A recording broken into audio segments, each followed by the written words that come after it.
বন্ধুসকল অসমীয়া পাঠশালা ইউটিউব চেনেলটোলৈ আপোনালোকক পুনৰবাৰ স্বাগতম জনাইছোঁ। সাধাৰণ জ্ঞানৰ আন কেইটামান গুৰুত্বপূৰ্ণ প্ৰশ্নৰে সৈতে মই আপোনালোকলৈ আৰু এটা ভিডিঅ' লৈ আহিছোঁ। আহকচোন ভিডিঅ'টো আৰম্ভ কৰোঁ। আজি ভিডিঅ'টিৰ জৰিয়তে মই আপোনালোকক অসমীয়া সাহিত্য জগতৰ কেইখনমান যথেষ্ট গুৰুত্বপূৰ্ণ গ্ৰন্থ আৰু সেই গ্ৰন্থসমূহৰ লেখকসকলৰ বিষয়ে জনাব বিচাৰিছোঁ।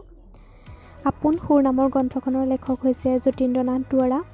অন্তৰীপ নামৰ গ্ৰন্থখনৰ লেখক হৈছে ভৱেন্দ্ৰনাথ শইকীয়া আৰু অঘৰী আত্মাৰ কাহিনী নামৰ গ্ৰন্থখনৰ লেখক হৈছে সৈয়দ আব্দুল মালিক। আধালিখা দস্তাবেজ নামৰ গ্ৰন্থখনৰ লেখক হৈছে মামণি ৰয়ছম গোস্বামী। অনুৰাধাৰ দেশখন হৈছে ফণীন্দ্ৰ কুমাৰ দেৱচৌধুৰীৰ আৰু আন্ধাৰত নিজৰ মুখ নামৰ গ্ৰন্থখনৰ লেখক হৈছে নগেন শইকীয়া।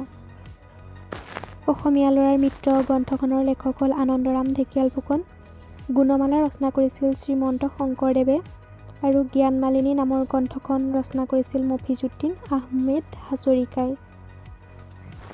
কঙা চিলনীৰ পাখি গ্ৰন্থখন ৰচনা কৰিছিল লক্ষ্মীনন্দন বৰাই। হালধীয়া চৰাই বাওধান খাই গ্ৰন্থখন আছিল হোমেন বৰগোহাঁইদেৱৰ আৰু মামৰে ধৰা তৰোৱাল নামৰ গ্ৰন্থখন ৰচনা কৰিছিল মামণি ৰয়ছম গোস্বামীয়ে। লিটিকাই গ্ৰন্থখনৰ লেখক হৈছে লক্ষ্মীনাথ বেজবৰুৱা।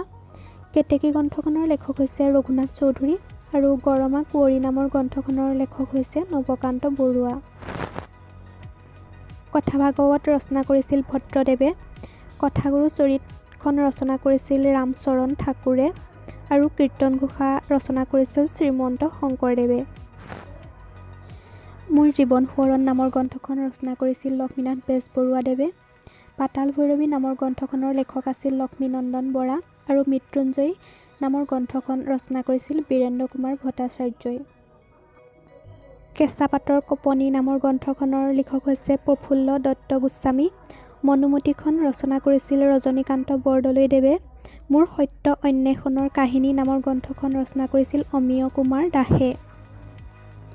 বন্ধুসকল ভিডিঅ'টো চাই কেনেকুৱা পালে জনাবলৈ নাপাহৰিব। যদি ভিডিঅ'টো চাই ভাল পালে লাইক কৰিব, শ্বেয়াৰ কৰিব আৰু ছাবস্ক্ৰাইব কৰিব আৰু এনেধৰণৰ ভিডিঅ'সমূহ চাই থাকিবৰ বাবে কাষত থকা বেল আইকনটো প্ৰেছ কৰি ল'ব।